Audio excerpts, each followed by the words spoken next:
Senhoras e senhores presentes, um muito bom dia a todos.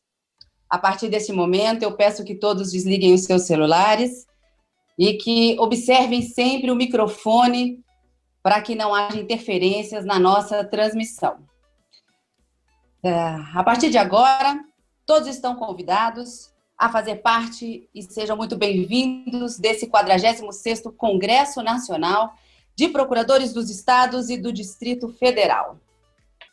Este congresso tem por objetivo propor reflexões e análises críticas sobre diversos pontos enfrentados na advocacia pública, como a autonomia e prerrogativas da carreira, o funcionalismo e a PEC 21 de 2020, reforma tributária e projetos de lei que o influenciam, além da situação econômica no Brasil. É importante destacar que este é um dos mais tradicionais e relevantes eventos da área jurídica do nosso país. Desde 1969, este congresso ocorre anualmente, sem que tenha havido uma única interrupção. E nessa versão um pouco diferenciada das anteriores, sem que o congresso pudesse ser realizado em qualquer uma das unidades da federação do nosso Brasil, a ANAP provou que este encontro seria possível, ainda que de forma virtual. Senhoras e senhores, este é um evento organizado pela própria ANAP e por sua comissão científica do Congresso. E essa comissão é composta pelo seu presidente, o Dr. Vicente Martins Prata Braga, pelo seu primeiro vice-presidente, Dr. Ivan Ludovici Cunha, pela diretora do Centro de Estudos Jurídicos, doutora Ana Paula Guadalupe Rocha, pela diretora da Escola Nacional de Advocacia Pública Estadual, doutora Patrícia Usson Pizarro Verne. E neste momento, para compor a mesa diretiva e darmos início aos trabalhos, eu convido o presidente da Associação Nacional dos Procuradores dos Estados e do DF, ANAP, o doutor Vicente Martins Prata Braga. Ele que é o procurador do Estado do Ceará e doutorando em Direito Processual Civil pela Universidade de São Paulo, USP. E para compor a mesa diretiva junto com o doutor Vicente, nosso presidente, convidamos também todos os membros da comissão organizadora do evento. Doutor Ivan Ludovici Cunha, primeiro vice-presidente, a doutora Ana Paula Guadalupe Rocha, diretora do Centro de Estudos Jurídicos, a doutora Patrícia Werner, diretora da Escola Nacional de Advocacia Pública Estadual, e também o nosso diretor de comunicação, Rodrigo Santos. Serão todos muito bem-vindos. Essa nossa mesa virtual ela é um pouco diferenciada, mas sejam todos participantes dessa mesa neste momento. E como todo o Congresso, o protocolo determina que nós tenhamos a execução do hino nacional. Então, convido todos agora a acompanharmos a execução do hino nacional.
Dando continuidade, então, aos trabalhos iniciais, ouviremos agora o senhor presidente da Associação Nacional dos Procuradores do Estado e do Distrito Federal, o doutor Vicente Martins Prata Braga.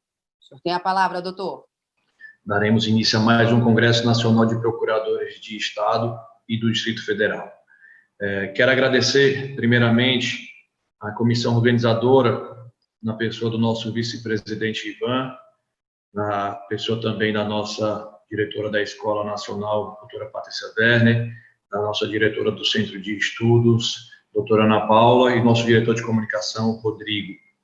Também quero agradecer a presença do professor Carlos Blanco, referência internacional em Direito Constitucional, professor da Universidade de Lisboa, que vai abrilhantar, juntamente com o presidente Michel Temer, a abertura do nosso Congresso Nacional com 2 palestras que eu tenho certeza que vão encantar a quem tiver a oportunidade de assistir. Como já muito bem dito pela nossa apresentadora Karina Zuccolotto, o Congresso ocorre desde o ano de 1969, sendo o congresso mais antigo de carreira jurídica do nosso país. Desde 69, nós temos a participação de procuradores e procuradoras dos estados e do Distrito Federal nesse momento de confraternização, nesse momento de troca de informações, intercâmbio de práticas que são bem-sucedidas nos nossos respectivos estados e a gente pode replicá-las nos demais entes da federação. Esse é o principal objetivo do Congresso. E, infelizmente, esse ano, por uma razão que nos foge a competência para resolver, a pandemia nos colocou dentro de casa, evitou que a gente pudesse estar confraternizando no querido estado do Paraná, na cidade de Curitiba, que esse ano seria a sede do nosso congresso, e hoje vamos fazer esse encontro de uma forma virtual. Não poderíamos deixar passar em branco, por isso que tivemos essa iniciativa de promover esse congresso de forma virtual, e vamos ganhar porque teremos a participação de professores internacionais da Espanha, professor Carlos Blanco de Portugal, e com certeza irá brilhantar e elevar ainda mais o nível do nosso Congresso Nacional. Estamos aqui no 46º Congresso de Procuradoras e Procuradores de Estado do Distrito Federal. É uma responsabilidade muito grande manter esse evento de forma anual, como nós sabemos a dificuldade que nós temos de realizá-lo, ainda mais nesse ano de 2020. Ano que surpreendeu, nos colocou dentro de casa, evitando que a gente pudesse estarmos todos juntos na realização desse evento de forma presencial. Mas, além do Congresso, nós temos várias outras batalhas que nós vamos ter que enfrentar no nosso dia a dia. O ano 2020 não foi diferente dos anos anteriores. Trouxe uma pandemia, nos colocou trabalhando de forma remota, tivemos que evoluir anos e anos e anos em poucos dias, essa foi a verdade. O trabalho remoto sempre foi uma bandeira que a ANAB buscou defender, e esse ano fomos forçados a implantá-los na nossa federação, seja no estado do Rio Grande do Sul, seja no estado do Amapá. Todos os estados tiveram que se adequar, se adaptar a essa nova realidade. Esse foi um dos pontos. O ano 2020 também tivemos o Supremo Tribunal Federal decidindo a respeito dos honorários sucumbenciais, garantindo a nós, advogados públicos, em paridade com todos os demais advogados, a permissão, a possibilidade de percebermos, sim, honorários sucumbenciais. Essa foi uma vitória de toda a advocacia pública nacional, essa foi uma vitória da ANAP, foi uma vitória da OAB, que antes de sermos advogados públicos, nós somos advogados de forma plena. Estamos inscritos na Ordem dos Advogados do Brasil, estamos previstos na Constituição Federal como função essencial à Justiça, em paridade com Defensoria Pública e Ministério Público, e temos nossas devidas obrigações e responsabilidades. E a vitória dos honorários foi uma vitória nacional, capitaneada pela OAB Federal, capitaneada pela ANAP e pelas demais entidades de classe que representam a advocacia pública. Além dessa batalha, teremos várias outras que já estão sendo enfrentadas em 2020 e ainda serão enfrentadas em 2021, e uma delas é a reforma administrativa. Reforma essa que busca retroagir nas prerrogativas de nós, procuradores de Estado. Isso nós iremos combater de forma veemente, lutando com todas as nossas forças, empreendendo todos os nossos esforços, buscando não perder uma prerrogativa sequer. A prerrogativa não pertence à pessoa física. A prerrogativa pertence ao cargo que a pessoa física ocupa.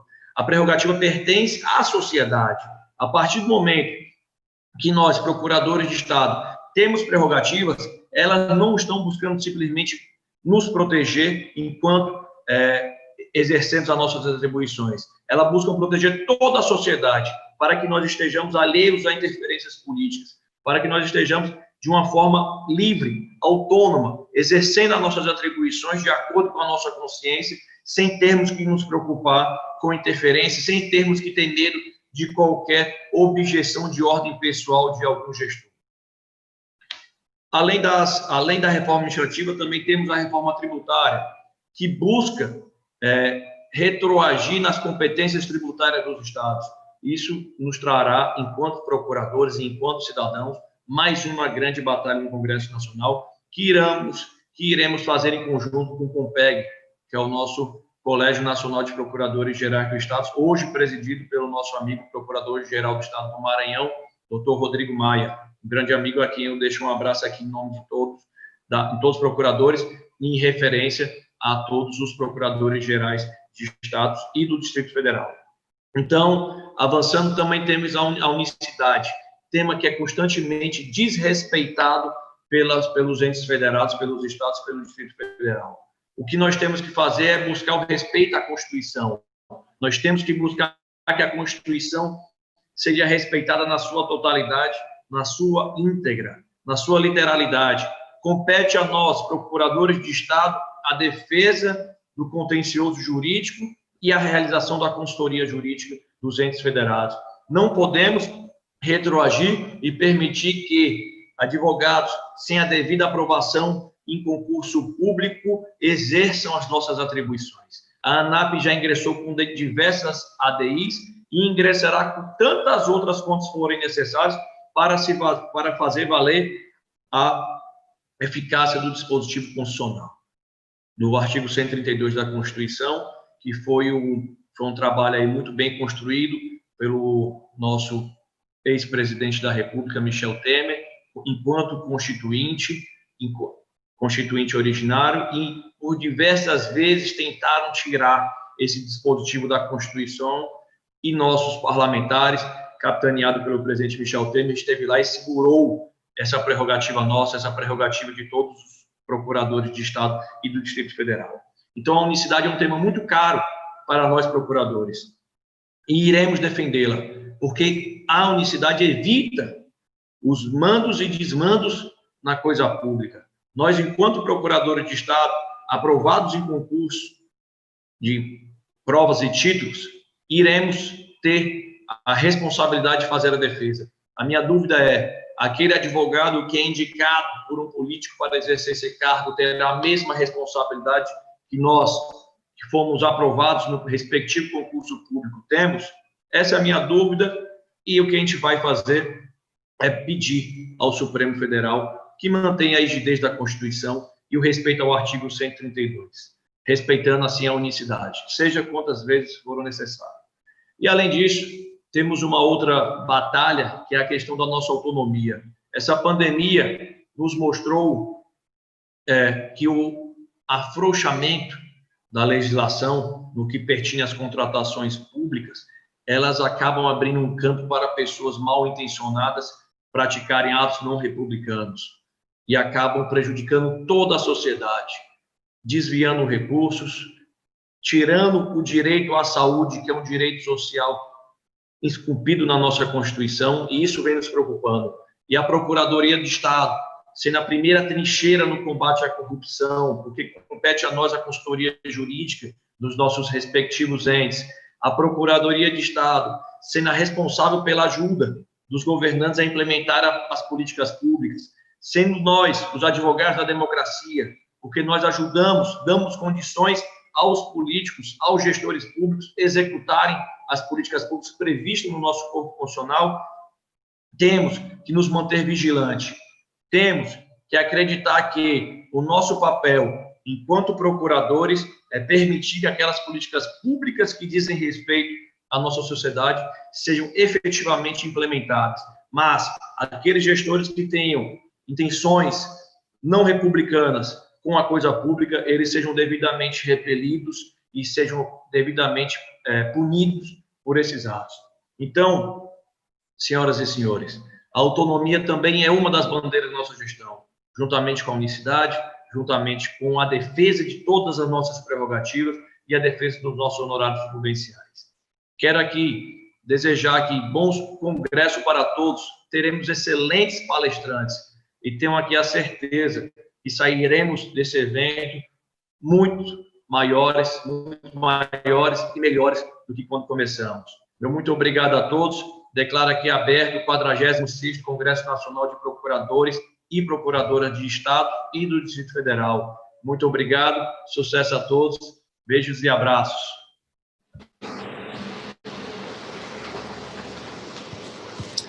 Obrigada, doutor Vicente Martins Prata Braga, pelas palavras profícuas. Sem dúvida, esse será um evento memorável e ficará na história da ANAP. E, a partir deste momento, agradecendo a participação da comissão organizadora, nesse que é o 46º Congresso Nacional de Procuradores do Estado e do Distrito Federal, para compor a mesa diretiva, eu comunico a sua dissolução. Agradeço mais uma vez ao doutor Ivan, à doutora Ana Paula, à doutora Patrícia e Rodrigo, que participaram neste momento. E, ato contínuo, eu gostaria de registrar a presença também, comunicar a todos a presença do doutor Roberto Mendes, presidente do Conselho Deliberativo da ANAP. Seja muito bem-vindo, doutor. E neste momento eu convido agora o doutor Vicente Martins Prata Braga, presidente da ANAP, a manter-se no seu posto, já que agora será o mediador da próxima mesa de trabalho, desses trabalhos que serão realizados agora pela manhã e cujo tema será Estado Democrático de Direito e Justiça Constitucional, o relevante papel da advocacia pública. E para falar sobre este tema, senhoras e senhores, eu apresento um dos nossos palestrantes dessa mesa 1, o doutor Carlos Blanco de Moraes. O doutor Carlos é professor catedrático da Faculdade de Direito de Lisboa, é presidente do Departamento de Ciências Jurídico-Políticas da Faculdade de Direito de Lisboa também, e coordenador científico do Centro de Investigação em Direito Público. Além disso, é consultor jurídico sênior da presidência do Conselho de Ministros de Portugal. Doutor Carlos, seja muito bem-vindo. E também, para compor essa primeira mesa de debates, acaba de chegar aqui na nossa reunião, no nosso congresso, eu convido para fazer parte deste painel o nosso segundo palestrante do dia, o doutor Michel Temer. Doutor Michel Temer, 2 vezes Procurador-Geral do Estado de São Paulo, 1983, 1992, 2 vezes Secretário de Segurança Pública do Estado de São Paulo, 1994, 1986 e 1992-93. Foi deputado constituinte, 1987, e mais 5 mandatos de deputado federal. Foi líder do PMDB na Câmara Federal, 1995, 1996, 3 vezes presidente da Câmara dos Deputados, exerceu a vice-presidência da República em 2011 a 2016 e exerceu a presidência da República de maio de 2016 a 1º de janeiro de 2019. Mais uma vez, agradecendo a disponibilidade e deferência dos nossos ilustres palestrantes desta manhã, com a palavra, a partir de agora, o mediador, o nosso presidente, doutor Vicente Martins Prata Braga. Mais uma vez aqui de volta, agora para darmos início aos trabalhos do nosso congresso, com 2 palestras brilhantes do nosso amigo professor Carlos Blanco, diretamente de Portugal, nosso ex-presidente da República, doutor Michel Temer, que irão aqui abrilhantar o nosso evento com a palestra que o tema é Estado Democrático de Direito e Justiça Constitucional, o relevante papel da advocacia pública. Gostaria agora, já num primeiro momento, já de passar aqui a palavra para o professor Carlos Blanco, que irá iniciar os trabalhos, e depois o presidente Michel Temer irá fazer a continuidade aqui dessa conferência de inauguração do nosso congresso, abertura do nosso congresso. Muito obrigado, Sr. Presidente. É para mim uma gratíssima honra estar presente na abertura do Congresso Nacional dos Procuradores dos Estados e do Distrito Federal, a quem saúdo, na pessoa do ilustre Presidente da ANAP, Dr. Vicente Braga, agradecendo o amável convite que me foi efetuado. Uma segunda saudação irá para a minha querida amiga, a professora Patrícia Ulson Werner, diretora da Escola Nacional da Advocacia Pública Estadual.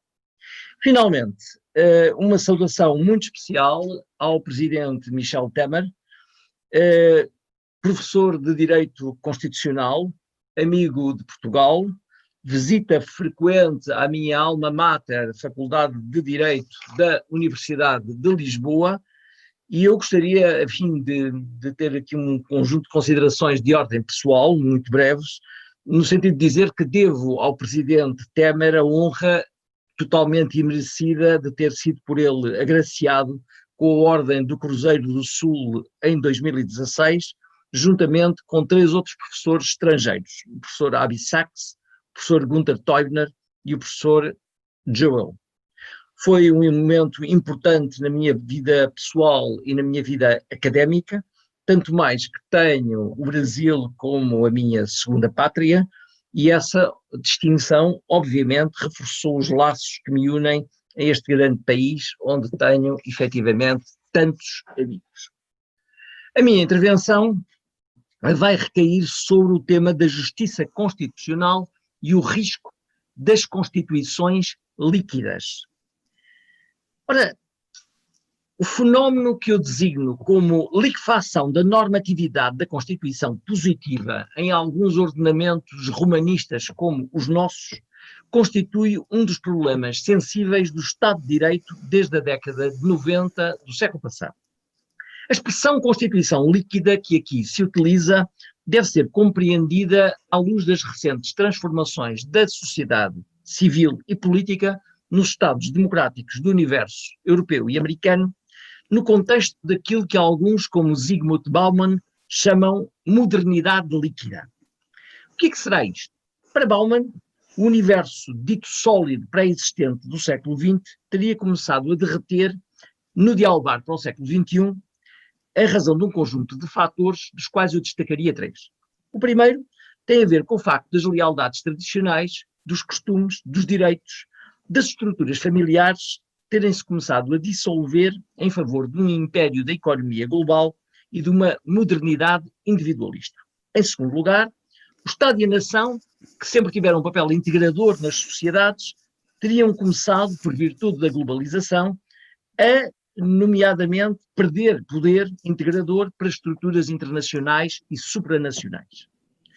Em terceiro lugar, registrar-se-ia uma certa dissolução das normas e da normatividade devido a uma falta de clareza crescente dos preceitos constantes das leis e da própria Constituição, gerando uma situação de anomia, de incerteza e de evolução para sistemas jurídicos incertos, frouxos e uma difícil obediência a preceitos devidamente identificáveis.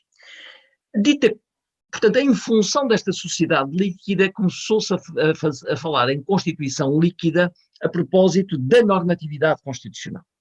A Constituição líquida capta, sob o ponto de vista normativo, os sintomas de uma sociedade crescentemente liquefeita.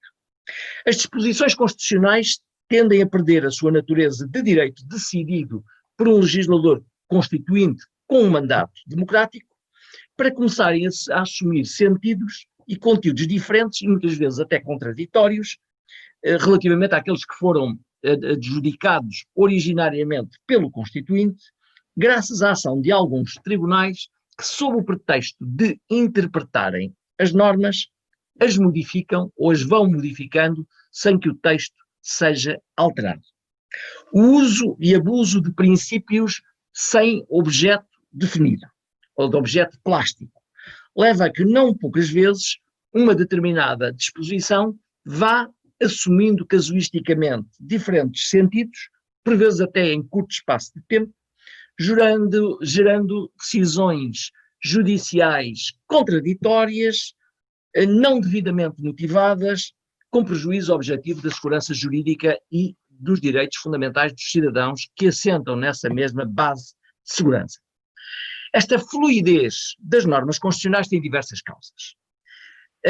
Em primeiro lugar, um certo empoderamento de alguns tribunais constitucionais que passam muitas vezes a definir de uma forma pretoriana os limites das suas próprias competências. Claro que os tribunais superiores têm a competence, ou seja, a possibilidade de definirem as fronteiras das suas competências. Todavia, há tribunais que definem essas competências para lá daquilo que são as boundaries, os limites do princípio da separação de poderes, que, como sabemos, nos nossos dois países é uma cláusula pétrea. Em segundo lugar, existe uma perda de referência do método jurídico, científico e dogmático de interpretação constitucional. É verdade que a interpretação constitucional tem um conjunto de especificidades, mas não pode esquecer os elementos dogmáticos de interpretação e há, digamos, cada vez mais nas universidades uma perda de referências metódicas e pedagógicas do ensino daquilo que é a interpretação constitucional. E, portanto, em terceiro lugar, existe um esmaecimento, um apagamento do protagonismo do poder legislativo como instituição legitimada pelo povo em favor de alguma justiça constitucional que, em alguns quadrantes, passou de serva a senhora da própria Constituição, investindo-se muitas vezes em poderes arbitrais, corretivos, moderadores e até substitutivos do legislador democrático. Não sendo esta, ou seja, a ação dos tribunais, a única causa de liquefação da Constituição, o facto é que a atividade de alguns tribunais tem abalado a clareza de princípios e regras e a segurança jurídica. Por vezes surge um pouco uma tese, eu direi, hipertrófica da Constituição, um bocadinho totalitária, relativamente à sua eficácia, que parte das seguintes premissas. Não há problema político que não seja jurídico, não há problema jurídico que não seja constitucional, não há questão constitucional em que, no fundo, não possa subir aos tribunais, nomeadamente ao Tribunal Constitucional, e não há questão decidida pelos tribunais constitucionais que não envolva, sobre a controvérsia, a última palavra destes mesmos tribunais, muitas vezes até contra o poder constituinte derivado dos congressos. E, portanto, eu digo que, por vezes, alguma justiça constitucional, não estou a dizer que seja toda, passa a ser um soberano que, quem gosta de romances de ficção, como aquele de Tolkien, O Senhor dos Anéis, a justiça constitucional acaba por ter um anel que decide dominar todos os restantes. Um anel concebido para dominar todos os outros. Ora, a partir deste momento surge uma situação de mitologia doutrinal pantanosa no plano da separação e interdependência de poderes, que dilui um pouco os checks and balances tradicionais e cria quadros críticos para o próprio sistema de governo. Nós estamos habituados a definir os sistemas políticos de governo em função, essencialmente, dos órgãos que exercem a função política, presidente, parlamento, na Europa o governo separado do presidente, pois em certos estados, devido à politicidade extrema da justiça constitucional, os próprios tribunais constitucionais passam a integrar, quase como poder arbitral ou moderador, também o próprio funcionamento dos sistemas políticos. Isso cria problemas. E, portanto, há três situações que abonam em favor desta certa liquidez constitucional e este pântano normativo que muitas vezes estamos a experimentar. A primeira questão, o primeiro exemplo, é que há uma tese hoje em dia muito comum que é o Tribunal Constitucional tem que ser necessariamente contramajoritário. A Justiça Constitucional contramajoritária. Será assim? Bom, os tribunais constitucionais são, em primeiro lugar, tribunais. tem uma componente política, porque a Constituição é política e há questões políticas que são levadas, mas são tribunais. E os tribunais têm, todos eles, sem exceção, de se nortear pelo princípio da imparcialidade. Ora, neste quadro, não é possível dizer que o Tribunal Constitucional, como muitos dizem hoje em dia, é um tribunal de minorias ou um tribunal de garantia de minorias. Existem direitos das minorias, assim como existe logo a partir de uma prerrogativa das maiorias. Em democracia, os mais governam os menos. O Tribunal Constitucional deve, nomeadamente, defender as minorias quando os seus direitos e prerrogativas são, obviamente, postos em causa, mas deve defender, sobretudo, a vontade maioritária também. E, portanto, o Tribunal Constitucional é um tribunal de Estado, é um tribunal que visa defender os direitos, seja das maiorias contra as minorias, seja vice-versa. Portanto, porque assentamos num sistema, que é o sistema democrático, onde a maioria prevalece como critério de decisão. Os direitos têm que ser, de uma forma igual, salvaguardados para todos. Em segundo lugar, existe um outro elemento pantanoso que tem a ver com a ideia de, enfim, que alguns dos meus amigos têm um grande apreço pelo autor, eu menos, talvez, que é Peter Haberl, segundo as quais se vão fazendo mutações constitucionais por canetada judicial. Ora, Haberl entende que não há mutações constitucionais. Digamos, as mutações constitucionais são uma forma de interpretação constitucional. Portanto, mesmo que haja por parte de um tribunal a criação jurisprudencial de uma norma totalmente inovatória, sob o ponto de vista jurídico e político, que até derrogue com outro sentido diferente do direito já decidido, nesta perspectiva não há qualquer espécie de mutação constitucional. Há uma interpretação. Ora, não é assim. Não é assim porque, efetivamente, a interpretação constitucional visa revelar o sentido dos preceitos constitucionais. Não visa, nomeadamente, revogá-los, derrogá-los ou alterar o sentido, mantendo-se o texto inalterado. Isto, para além da insegurança jurídica que cria, obviamente que não é interpretação, é mutação constitucional, sobretudo se tem impacto nas relações interinstitucionais e envolve a criação de uma norma inovadora. E, portanto, isto levanta até um problema curioso, do ponto de vista do direito constitucional, Presidente Temer, é que uma Constituição passa a ser flexível se estiver sujeita a alterações que são decididas pelo juiz. Aí o juiz altera sem necessidade de grandes maiorias através de uma decisão tomada por maioria do Congresso, e, portanto, altera-se o sentido da norma, mantendo-se o texto, e a Constituição é flexível para os tribunais constitucionais, mas continua a ser rígida para o poder democraticamente eleito dos parlamentos, que têm funções de aprovar emendas constitucionais por maioria qualificada. Esta é uma situação anacrónica, que obviamente permite um diálogo sobre o que é o poder constituinte, o poder de revisão e a legitimidade democrática para alterar nas nossas leis fundamentais. Um terceiro aspecto tem a ver com um estatuto que alguns tribunais constitucionais se arrogam ao de poder moderador. Um poder semelhante ao do Rei de Portugal na Carta Constitucional de 1826, que também esteve presente na Carta Brasileira de 24, um poder, no fundo, do soberano corretivo dos restantes poderes. A faculdade de dissolver, na altura, a faculdade de dissolver cortes, a faculdade de vetar com veto absoluto em Portugal, por exemplo. Bom, a ideia de regulador do sistema. Há uma tentativa, por vezes, da justiça constitucional em se erigir, ou de alguma justiça constitucional, em se erigir a poder moderador. E, curiosamente, em Portugal, falando em Portugal, tivemos um período difícil entre 2011 e 2014, que foi a crise económica em que Portugal ficou sob resgate financeiro.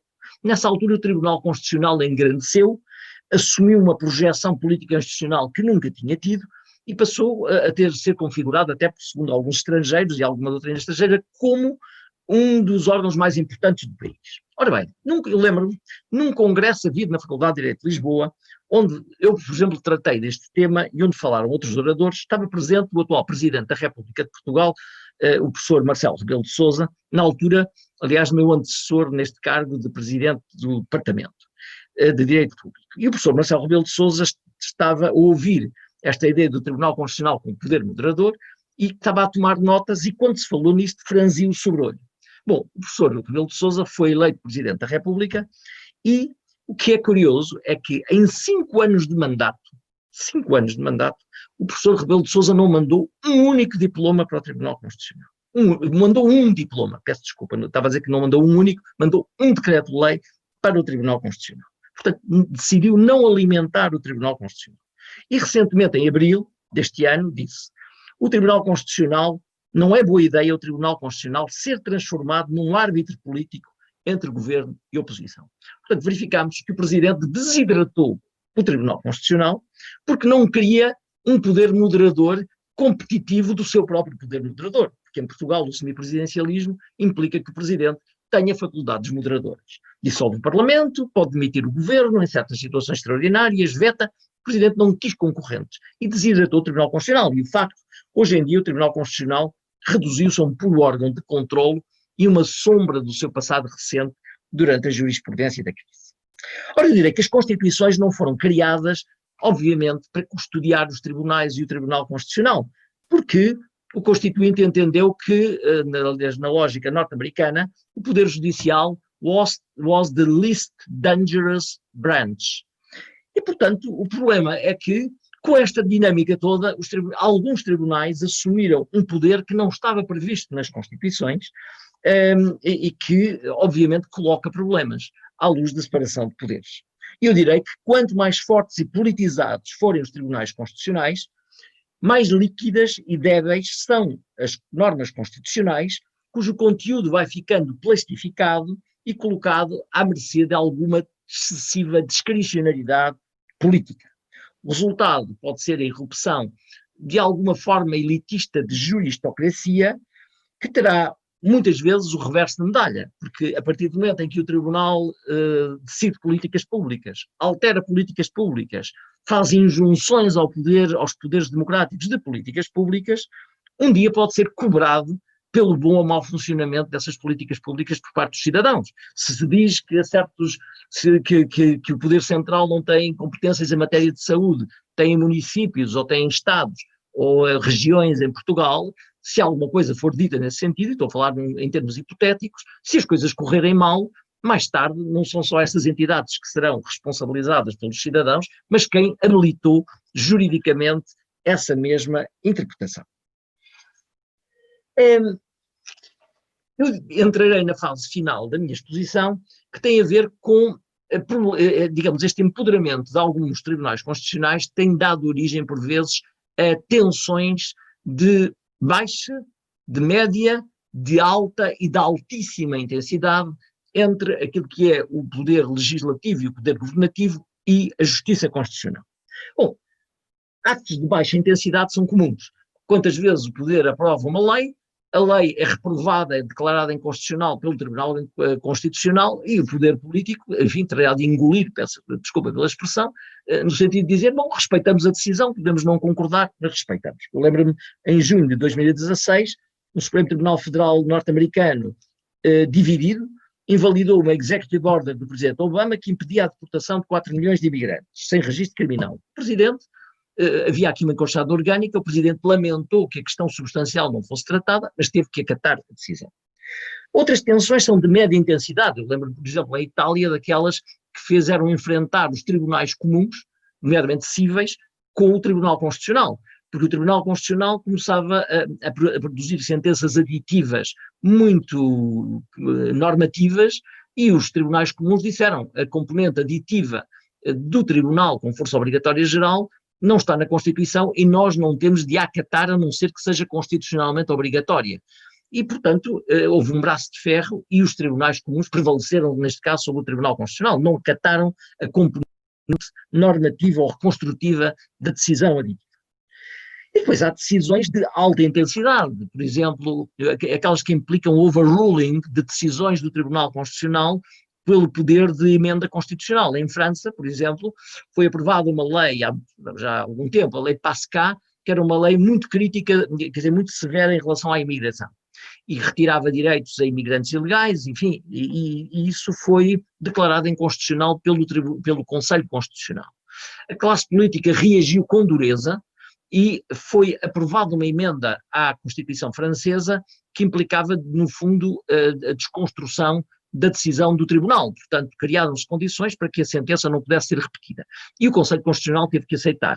Aliás, isto é importante que se diga que na Europa seria muito complicado haver um overruling desta natureza por lei de emenda constitucional e o Tribunal Constitucional declarar depois a inconstitucionalidade da emenda. Eu sei que não sucede, enfim, em outros países, eu acho que no Brasil há precedentes, mas na Europa uma situação dessas seria uma situação de crise particularmente grave, a não ser que se violasse uma cláusula pétrea de uma forma evidente, absolutamente evidente e clara. E eu chamaria a atenção, finalmente, para conflitos de altíssima intensidade, como aqueles que se verificam na Hungria e na Roménia, ou que se verificaram na Hungria e na Roménia, que são duas democracias iliberais, onde de facto existe uma tensão, ainda existe, mas existiu mais uma tensão entre as maiorias políticas parlamentares e governativas e os tribunais constitucionais. Houve um confronto muito sério, porque as antigas forças políticas resolveram colocar alguns dos seus peões políticos no Tribunal Constitucional antes de novas eleições, prevendo que podiam prever as eleições. E o problema é que os tribunais também cometeram algumas ilegalidades. As novas maiorias responderam duramente e houve como que um conflito extremado que foi mau para uns e para outros. Porque prevaleceram as maiorias políticas parlamentares que desidrataram o poder dos tribunais constitucionais, que foram enfraquecidos neste processo, o que é perfeitamente negativo, este domínio político, mas que foi um domínio que foi ocasionado por alguma arrogância, alguma soberba por parte de tribunais politizados. São situações críticas destas para a democracia e para o Estado de Direito que não devem, efetivamente, repetir-se. E terminando, eu direi que as Constituições são estatutos do poder e da cidadania, não são meros complexos de valores, assentam em valores, mas os valores não são direito. Os direitos são os princípios jurídicos que enunciam esses valores. E também os mandatos de definição contidos em regras. Ora bem, é isto que deve valer como direito, e não, nomeadamente, fantasias inoculadas interpretativamente dentro das normas. Extrair direito a partir de sonhos, de mitos, de sentimentos e de filosofias implícitas não é julgar, nem interpretar, mas introduzir a utopia na lei fundamental do que resulta a liquefação da Constituição. A positividade constitucional exige uma justiça constitucional cassatória, corretiva, controladora, mas não necessariamente moderadora. Porque a moderação, como ensinava o nosso rei e imperador, simultaneamente imperador para o Brasil e rei de Portugal, Dom Pedro, é uma prerrogativa real do soberano, soberano esse que, no tempo presente, é o poder democrático do povo. Obrigado. Excelente exposição, professor Carlos Blanco. Com certeza atendeu às expectativas. O presidente Michel Temer batendo palma, que é digno. Se o senhor estivesse hoje no auditório com a gente, eu tenho certeza que estávamos todos de pé lhe aplaudindo pela excelente exposição. Uma saudação presencial ao presidente Temer, uma saudação muito amiga. Tenho certeza aqui que o senhor estaria sendo aplaudido de pé. E não seria diferente, eu acho que ninguém esperaria uma palestra do senhor que não atendesse às expectativas e não fosse à altura de um grande constitucionalista. É um nome internacional do direito constitucional. E quando a gente fala aí de teoria contramajoritária, eu lembro muito do ministro Barroso, do nosso Supremo Tribunal Federal, que defende muito esse interesse das minorias no que pertine à teoria contramajoritária, que às vezes o Supremo Tribunal Federal, a Corte Constitucional do país tem que atuar na defesa desses interesses, por mais que vá de encontro ao interesse das maiorias, porque são direitos fundamentais que devem ser respeitados. E o presidente Michel Temer, com certeza, tem muito a falar também sobre o assunto, além de um grande jurista, é um grande político do nosso país, então ele consegue viver esses dois mundos e saber como é que se pode ter a melhor balanceamento da aplicação da nossa legislação nos casos que a gente enfrenta diariamente. Presidente Michel Temer, é uma honra para a gente, é uma honra para a ANAP tê-lo como associado. Tenho certeza que a gente tem uma grande gratidão por tudo o que o senhor fez, seja enquanto deputado federal, seja enquanto presidente da República, pelos procuradores de Estado e do Distrito Federal. Aqui quero agradecer de público isso. O senhor é nosso associado honorário, como já foi entregue no seu escritório, a placa de homenagem, a sua ficha de associação. Queria muito estar fazendo esse momento presencial para que outros colegas do nosso país inteiro pudessem estar lhe abraçando, lhe cumprimentando e lhe parabenizando. Então, mas eu vou falar aqui em nome de todos, muito obrigado por tudo, parabéns, presidente, o senhor merece aí toda a nossa consideração e nosso respeito. E vou lhe passar a palavra, sem me alongar mais, para o senhor fazer a sua palestra, a sua conferência aí sobre o tema que está em aberto. Obrigado, presidente. Muito bem, eu quero cumprimentá-lo, Vicente Braga, presidente da nossa Associação Nacional dos Procuradores do Estado e do Distrito Federal, cumprimentar naturalmente todos os colegas que estão acompanhando este nosso encontro virtual e cumprimentar especialmente o professor Carlos Blanco. E dizer, interessante, ouvindo o professor Carlos Blanco agora, eu verifiquei o quão acertado foi o fato de o governo brasileiro, quando eu presidia a República Federativa do Brasil, conceder-lhe, como concedeu, uma das maiores honrarias que nós temos no Brasil, que é a Ordem do Cruzeiro do Sul. A sua palestra, eu já tinha tido a oportunidade de ler seus trabalhos, tive a oportunidade de estar na Universidade de Lisboa algumas vezes, ao seu lado, ao lado do professor Marcelo Rebelo de Sousa, agora presidente da República, e foi um prazer extraordinário, sobre ter tido o prazer de ouvi-lo, o prazer de compartilhar as suas ideias. Eu realmente fiquei impressionadíssimo com a sua fala muito objetiva, mas muito didática, revelando, aliás, uma expressão que nós poderemos, viu, Vicente, passar a usar no Brasil, que é uma certa liquefação do texto constitucional. Interessantíssima esta, eu captei muito, peguei muito isso do professor Blanco, e vou, se me permite, sempre indicando a fonte, quero utilizá-la em vários momentos. Até porque, nesta minha manifestação, eu quero revelar algumas coisas, dando sequência à sua fala. A primeira delas é que no Brasil, interessante, nós temos um Estado, não é, professor Blanco e Vicente, todos, um Estado chamado democrático de direito. Eu fui constituinte, meu primeiro mandato como deputado federal foi como deputado constituinte, em 87, 88.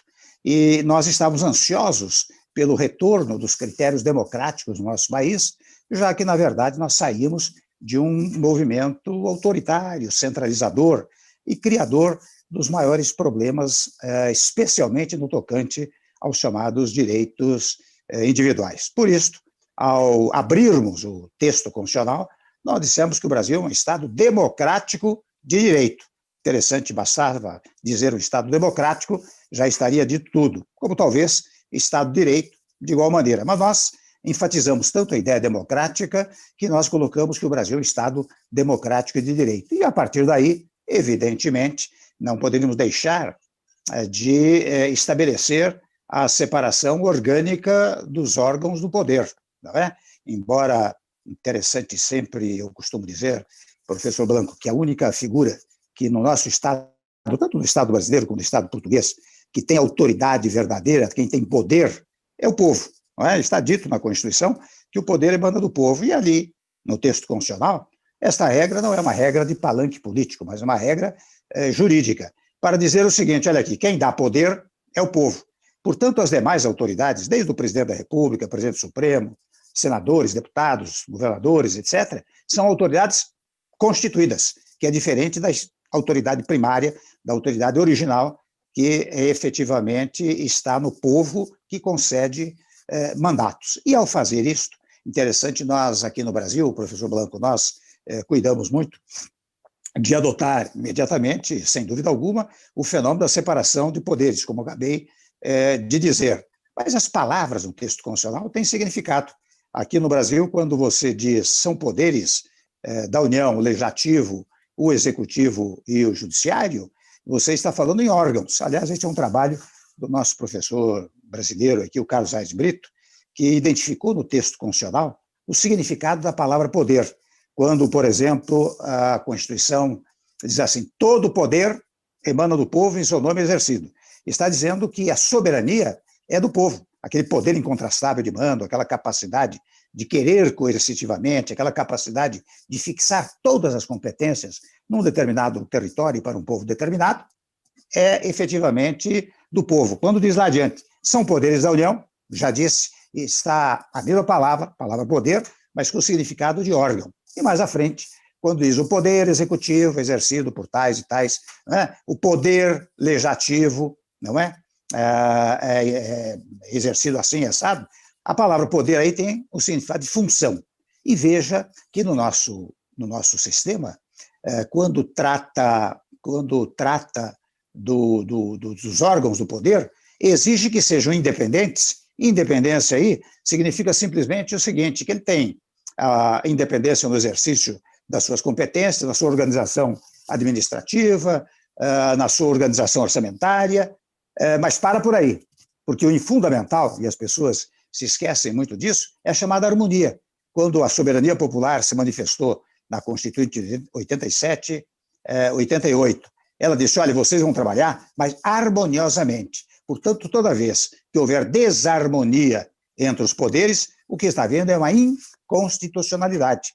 E daí porque, na verdade, um poder não pode invadir a competência de outro poder. Eu verifiquei que o professor Blanco deteve-se muito na questão de um certo, do que nós chamamos no Brasil de ativismo judicial. Um ativismo que muitas vezes pode buscar substituir a vontade do executivo ou a vontade do legislativo. Mais do que isso, a competência do executivo e a competência do legislativo. E até utiliza-se de uma figuração muito própria, porque é interessante, nós temos várias espécies de interpretação. Nós temos a interpretação literal, quando a letra da Constituição, vou dizer aqui, meus amigos, uma trivialidade, quando a letra da Constituição é de tal clareza que não comporta nenhuma interpretação sistêmica do texto constitucional. Essa é a razão que os latinos diziam, in claris cessat interpretatio. Não é? Mas, muitas vezes, é preciso uma interpretação sistêmica. Agora, a interpretação sistêmica não pode ultrapassar os limites competenciais de cada poder, e, no particular, do Poder Judiciário.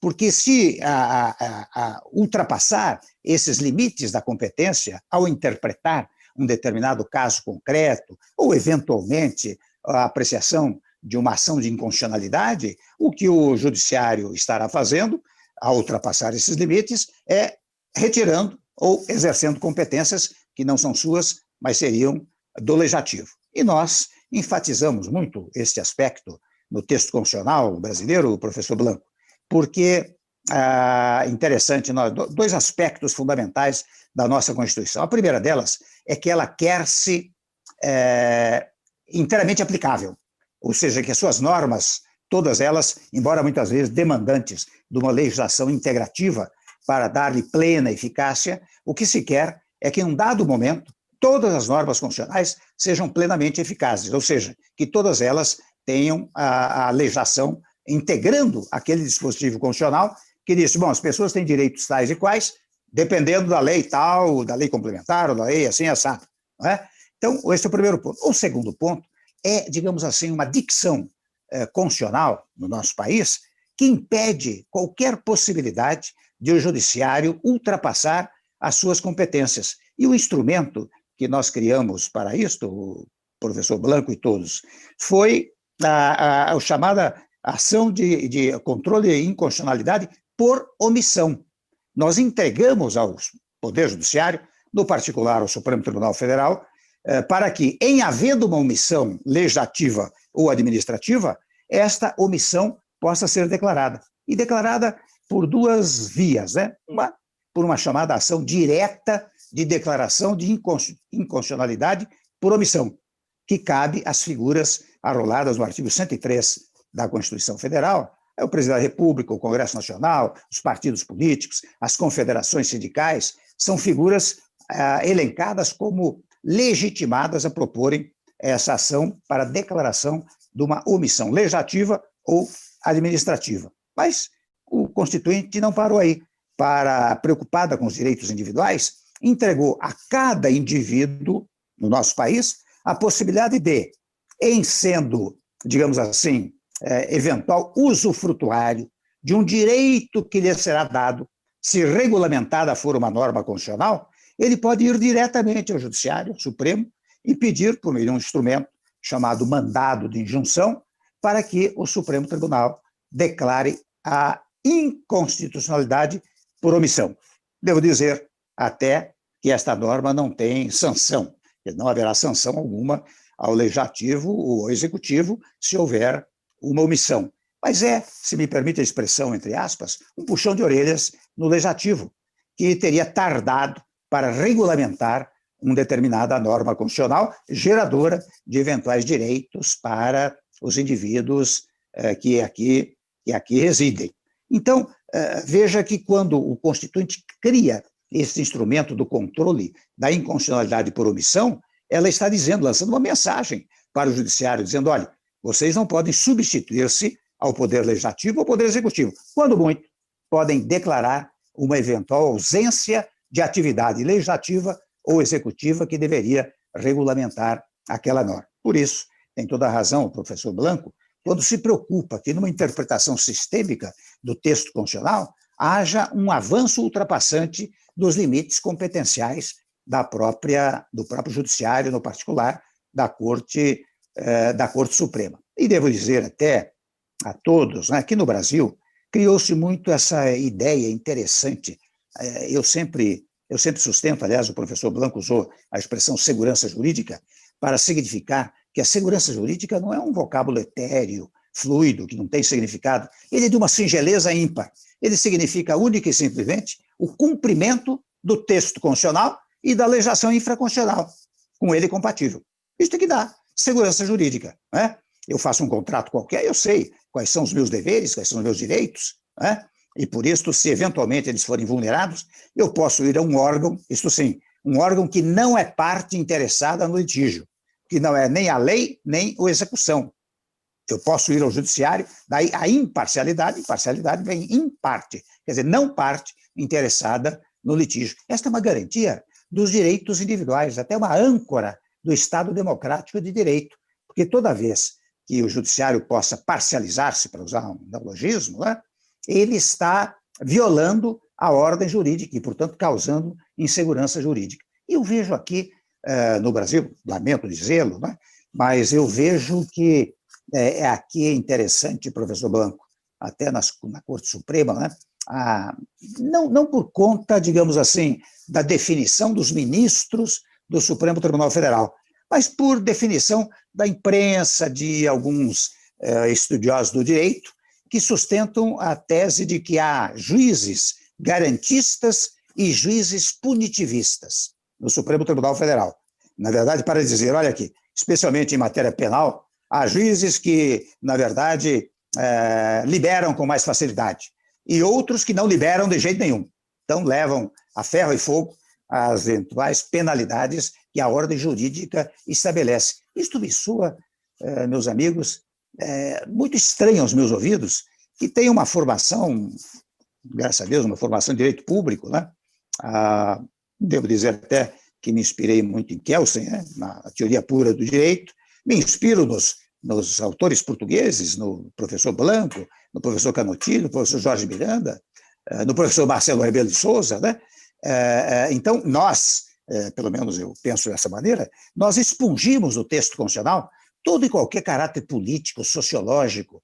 A ideia da imparcialidade nasce precisamente desta ideia de você aplicar rigorosamente a ordem jurídica. Você não pode guiar-se jamais, por exemplo, pelas tendências populares. Porque muitas e muitas vezes, né, esse sentido punitivista, muitas vezes, vem de uma coisa popular. O povo exigindo isso, exigindo aquilo, e aquilo pode gerar a ideia do punitivismo. Ora bem, essa diferença não pode haver e não pode ser levada adiante. O que você tem que cumprir, estando lá na Corte Suprema, onde esteja, em qualquer tribunal, em qualquer juízo, tem que cumprir a ordem jurídica. Nada mais do que isso. Se é para punir, pune-se. Se é para garantir, garante-se. E no tópico garantia, por que é que se fala muito nisso? Porque aqui no Brasil, professor Blanco, nós temos um capítulo dos direitos individuais que tem, lá no artigo 5º, 78 incisos. E interessante que esta exemplificação, este elenco de direitos, é meramente exemplificativo. porque logo no parágrafo 2º do artigo 5º está dito o seguinte, olha aqui, o elenco dos direitos aqui arrolados não exclui a invocação de outros, derivados da interpretação do sistema constitucional ou até de direitos, de tratados de direitos aprovados pelo Brasil. De modo que nós temos, penso eu, um dos maiores elencos de direitos individuais que o mundo conhece. E quando certos direitos são feridos, há uma tendência para uma rebelião, pelo menos da classe jurídica, né? Porque toda vez que você vulnera os direitos individuais, você está pondo em risco a própria Constituição. E tem mais uma coisa, professor Blanco, eu não quero ultrapassar o tempo que também o senhor utilizou. Eu acho, né, Vicente, que eu e você e todos nós teríamos muito gosto, muito prazer em ouvi-lo por muito mais tempo, com essas teorias. E, aliás, me permita dizer, viu, Vicente, acho que nós devemos convidar o professor Blanco para vir ao Brasil, para fazer várias palestras, né? Porque o Brasil está precisando de noções como estas que ele nos transmitiu, e que, graças a Deus, são coincidentes com aquilo que eu penso e que agora estou a mencionar. Então, é interessante quando você vulnera, você é repetitivo, a ordem jurídica, você ultrapassa competências, você está criando essa instabilidade social que decorre da instabilidade jurídica. Porque você tem estabilidade social quando você tem estabilidade jurídica, que pode ser rotulada, como se rotulou há pouco, de segurança jurídica. Quando você não tem estabilidade jurídica, você tem instabilidade social. Então, os tribunais têm que ter, mais do que nunca, esta capacidade, esta consciência, né, de que ele não deve pautar-se. É claro, faço aqui um pequeno corte. O juiz é um homem comum, ele tem sentimentos psicológicos, sociológicos, né? Mas ele deve fazer o possível para evitar qualquer influência externa e até do seu psicológico, né, nas decisões que eventualmente venha a dar, né? Não é sem razão que há aquele ditado que diz assim, o que não está nos autos não está no mundo, né? Você não pode ultrapassar aquilo que foi produzido nos autos judiciais. Tudo isso para garantir a imparcialidade. E veja, eu que fui procurador do Estado por muito tempo, procurador-geral do Estado aqui em São Paulo por 2 vezes, eu sempre tinha consciência e pregava isto aos colegas procuradores. Os procuradores de Estado são procuradores de Estado, não são procuradores do governo, não é?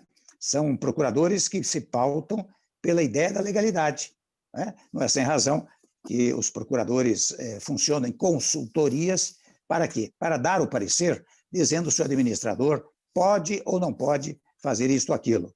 E, no mais das vezes, ele defende o Estado nas questões em que o Estado é agredido pela violação da ordem jurídica. Esta é a grande realidade. Daí, penso eu, presidente Vicente, a importância das procuradorias do Estado, das procuradorias em geral, né? Porque fazem um papel de exercício democrático extraordinário. E apenas para finalizar, também não quero passar dos 22 minutos, né? Não quero passar desse tempo, mas apenas dizer uma coisa curiosa. Eu dizia para os meus alunos, professor Blanco, eu dizia, olha aqui, quem está na área jurídica, com muita tranquilidade, pode ingressar na atividade pública numa democracia, porque é interessante, a democracia, ela vive da contestação, da contrariedade, da controvérsia, e nós não podemos nos assustar com isso. E o jurista, seja o advogado, o procurador, o juiz, o promotor, o delegado de polícia, ele vive da contestação, não é? Você, advogado, a primeira coisa que você recebe é a contestação, não é?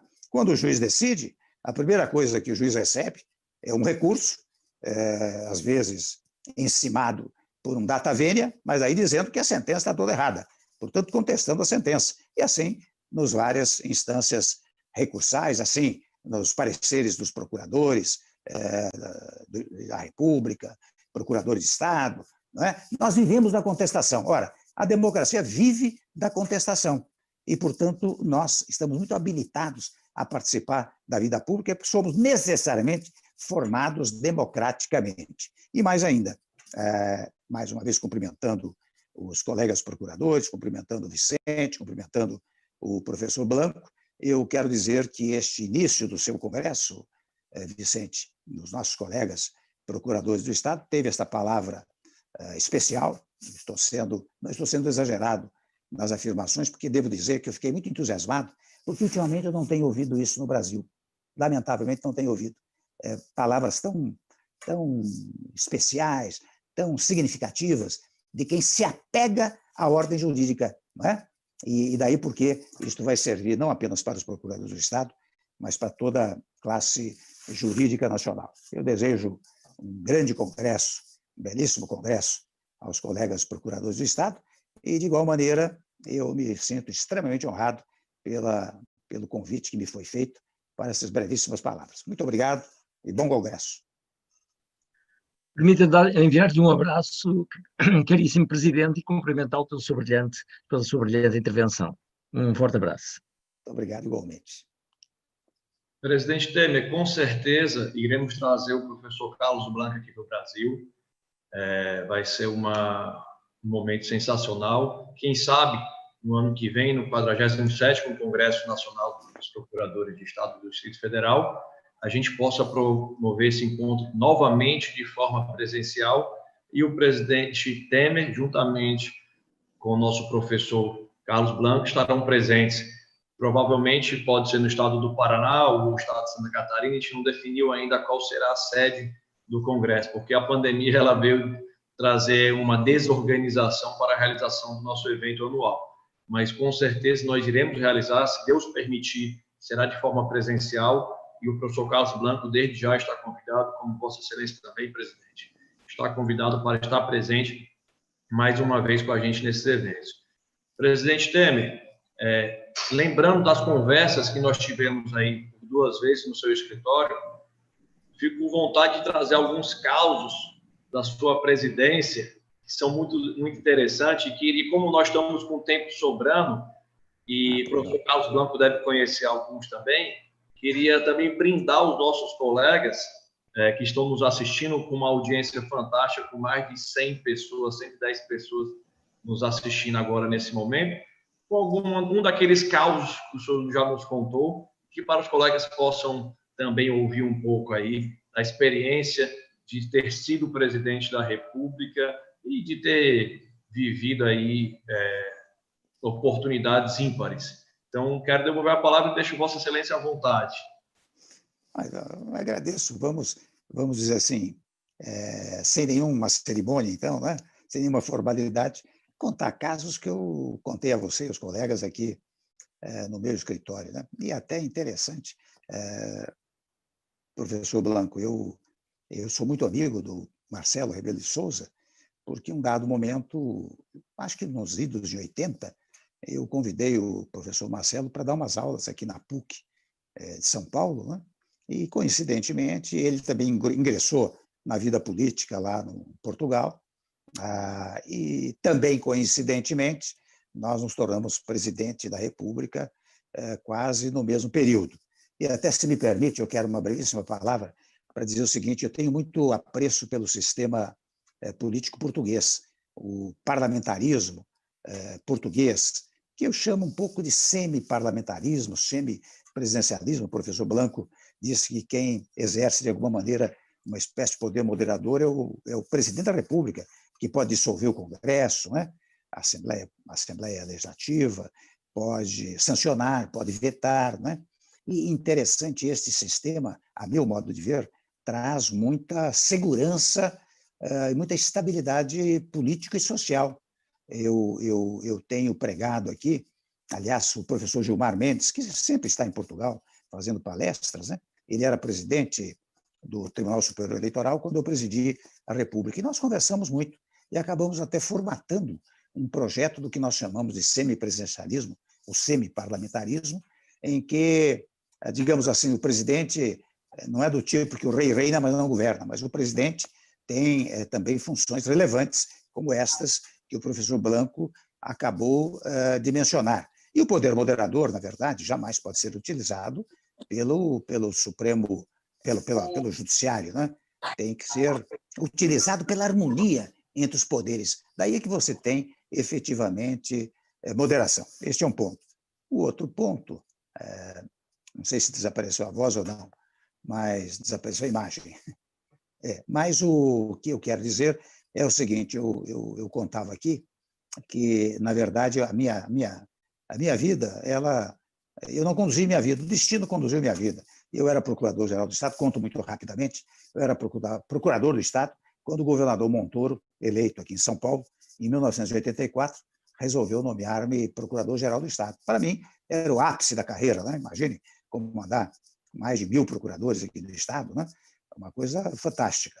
Mas, tempos depois, passado um ano mais ou menos, ele me telefona dizendo que eu seria secretário da Segurança Pública.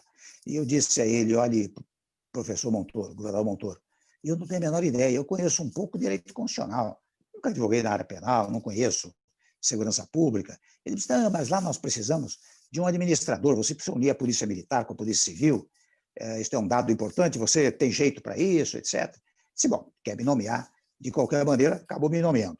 Mas eu confesso que na primeira semana como secretário da Segurança Pública, eu aqui comigo me perguntei, mas o que é que eu vim fazer aqui? Isso aqui não tem nada a ver com a minha carreira, que é uma carreira na Procuradoria, né? Uma carreira universitária, já era professor na PUC de São Paulo, né? De modo que eu fiz mal vir aqui. Em uma semana, eu contei isso para o Vicente, quando chegou num sábado, eu disse, eu vou segunda-feira ao governador e vou dizer que não vou continuar. Eu seria o terceiro secretário da Segurança em um ano, e eu teria ficado apenas uma semana, né? Seria um desastre para o governo e, naturalmente, para mim. Mas eu não sabia como enfrentar aquilo. Mas, muito bem, eu estou assistindo um programa de entrevistas à noite, no sábado, quando é nomeado um artista chamado Jean Francisco Guarnieri para a Secretaria da Cultura. E o entrevistador pergunta para ele, o Guarnieri, vem cá, como é que funciona para você essa coisa de você, camisa esporte, despojado, sem cerimônia, agora paletó e gravata, excelência, lugar à mesa, como é que funciona na sua cabeça? Ele disse, mas disse olhando para mim, ele disse, olha, a vida também é uma representação, você tem que representar bem o papel que a vida te entrega. Você sabe que eu ouvi aquilo? E falei, poxa, a vida me entregou o papel de secretário de Segurança. Ao invés de ir ao governador na segunda-feira, eu chamei o comandante da Polícia Militar, chamei o delegado-geral e comecei a representar o papel que a vida me entregou.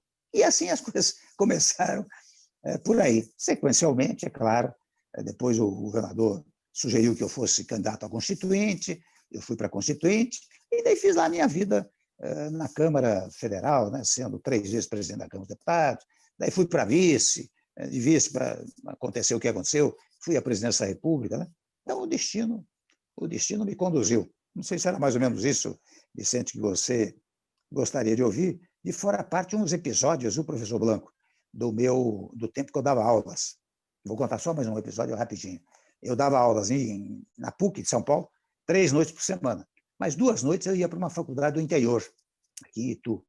E lá havia um sargento da Polícia Rodoviária Federal que fazia direito. E era uma sala assim, com 100, 150 alunos, né? Eu era, naquele tempo, muito rigoroso, né? Então, quando você olhava do lado lá, eu botava na prova menos 3 pontos, menos 4 pontos. E um dia, um aluno lá, que eu não sabia que era o sargento da Polícia Federal, ele olhou do lado e eu, talvez injustamente, falei menos 3 pontos. Né? Bom, tempos depois, 1 ou 2 semanas depois, eu estou indo pela Castelo Branco, que é uma rodovia aqui que leva para a minha cidade natal, dirigindo o carro, e ultrapassei velocidade, a polícia rodoviária me para, né? Quando me para, quem chega a mim é o sargento, que era aluno da faculdade. Ele olhou para mim e disse assim, peguei o senhor colando, hein, professor? Então, realmente, há coisas assim que vão digamos assim, tornando a nossa vida mais risonha, né? Mais agradável. Obrigado, Vicente, professor. você desapareceu da imagem. Apareceu, voltou. Apareceu. Seriam mais ou menos essas histórias que a gente queria ouvir para brindar aqui e a gente poder caminhar para o encerramento do nosso evento. Queria deixar o professor Carlos Blanco aí com a palavra, caso queira utilizar, professor, por favor.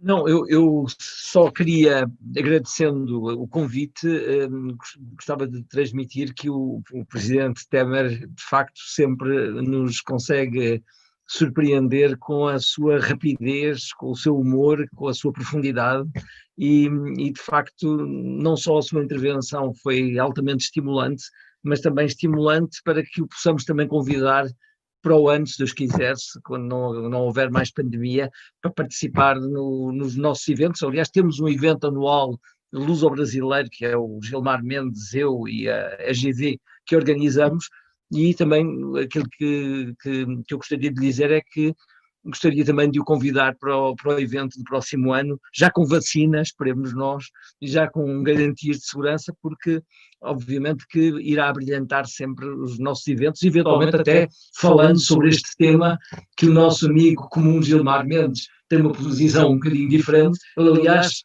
neste momento está numa conferência em Lisboa também, mas pronto, a vida faz de debate de posições diferentes entre amigos, não é? E, portanto, um grande abraço para o Sr. Professor e até breve. E também um abraço também para os procuradores brasileiros na pessoa do seu Presidente da Associação. Obrigado. Obrigado, professor Carlos Blanco. Para a gente foi um prazer. Presidente Temer, obrigado mais uma vez por tudo que o senhor fez e tem feito pela Associação Nacional. Eu, enquanto procurador do Estado, enquanto presidente da Associação Nacional, sou muito grato pela abertura de portas, por tudo que o senhor vem fazendo com a gente, nos ajudando nessa reforma administrativa, nos ajudando a corrigir algumas distorções e injustiças que constam no texto da emenda, e eu tenho certeza que com o seu apoio, com a sua inteligência, nós iremos conseguir, sim, manter as prerrogativas que nós buscamos. E no próximo evento, presidente Temer, o senhor vai contar aquela história do balé de Bolshoi na Rússia, que o senhor foi lá a pedido do presidente Putin. Então, que essa história também é muito boa, além de várias outras que o senhor já nos brindou pessoalmente. Eu tenho certeza que a gente vai deixar essa expectativa para os nossos colegas e eles vão gostar muito de ouvi-lo. Obrigado, presidente Temer. E me passa a palavra para o senhor fazer aí as suas considerações finais para a gente poder encaminhar para o encerramento. Vou contar, então, essa do balé Bolshoi, para encerrar agradecendo. Né? Vocês sabem que eu fui à Rússia em algumas ocasiões, né? Como vice-presidente, como presidente da Câmara. Né? E uma ocasião eu fui como presidente da República, e lá chegando, ia receber um prêmio lá do balé Bolshoi, um bailarino brasileiro. Né? Eu disse, olha, já que eu cheguei, eram 3, 4 horas da tarde, diga que eu vou assistir lá para prestigiar, né? O dançarino brasileiro. Mas o fato é que, quando foi umas 6 horas da tarde, aquela diferença de fuso, tinha viajado não sei quantas horas, né? Eu disse, olha, chamei o embaixador Fred, que trabalhava comigo, disse, olha, diga que eu não vou, porque eu estou cansado. Ele disse, agora não dá mais, porque o presidente Putin, com quem eu teria audiência no dia seguinte, soube que o senhor vai, e ele vai ao balé, né? Ao teatro. Né? Daí eu tive que ir. E ele, delicadamente, me levou lá para o camarote dele, naturalmente, né, depois de um coquetelzinho, etc. E quando nós chegamos, ele foi muito aplaudido. Né? Ele disse, olha que coisa boa, o senhor tem um prestígio estupendo aqui, o senhor é muito aplaudido. Ele disse, aqui eu sou muito aplaudido, mas locais que sou vaiado. Assim, então é como no Brasil, é a mesma coisa.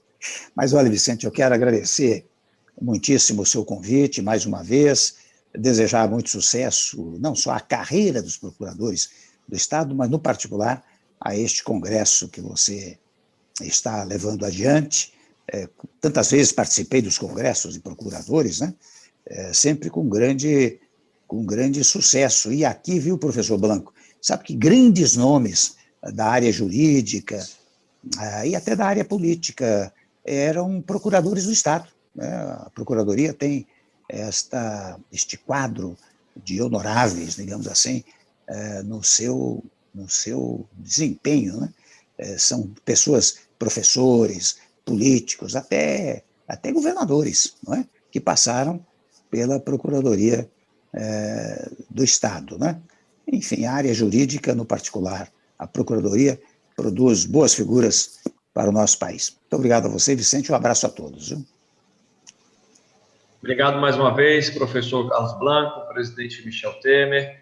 Devolvo a palavra à nossa cerimonialista, Karina Zucoloto, para que ela faça o encaminhamento e encerramento. Muito obrigado a todos.